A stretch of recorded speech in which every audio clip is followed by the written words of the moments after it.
तो दोस्तों राम राम। आज बताऊंगा, एक माँ थी और एक लड़का था।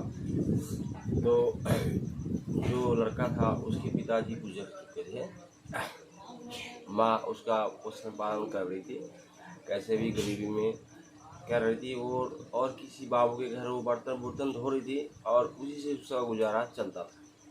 अब लड़का धीरे धीरे सियान हो गया। सियान होने के बाद वो किसी लड़की से प्यार हो गया। किसी लड़की से प्यार हो गया तो उस लड़की ने कहा क्यों नहीं इसका इंटरव्यू लिया जाए, इम्तिहान लिया जाए, तब इसके साथ रहूँगी। उसने कहा कि आपको सबसे ज़्यादा कौन मानता है? तो उसने कहा कि मेरी माँ है, ये सबसे ज़्यादा मुझे मानती है।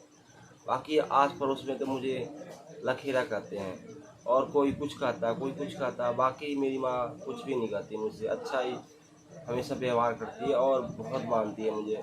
हर तो हर बात मानने के लिए तैयार हो जाती। तो उसने कहा ठीक है, ऐसा करो, तुम अपनी माँ को अपने घर से निकाल दो, तब मैं तुम्हारे साथ शादी करूँगा।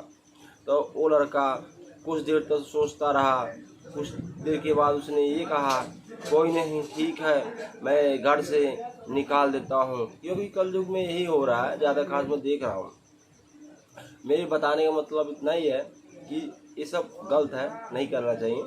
बीवी के चक्कर में अपनी माँ को घर से निकाल दो, विद्या आश्रम में छोड़ाओ, ये गलत चीज़ें हैं। तो उस लड़के ने घर गया और घर जाके अपनी माँ को सोचा समझा निकाल दिया उसने। जब निकालने के बाद और सुबह हुई, सुबह होने के बाद फिर वो गया बगीचा में मिलने के लिए लड़की से। तो लड़की मिली उससे और उसने पूछा आपने अपने माता को निकाल दिया घर से?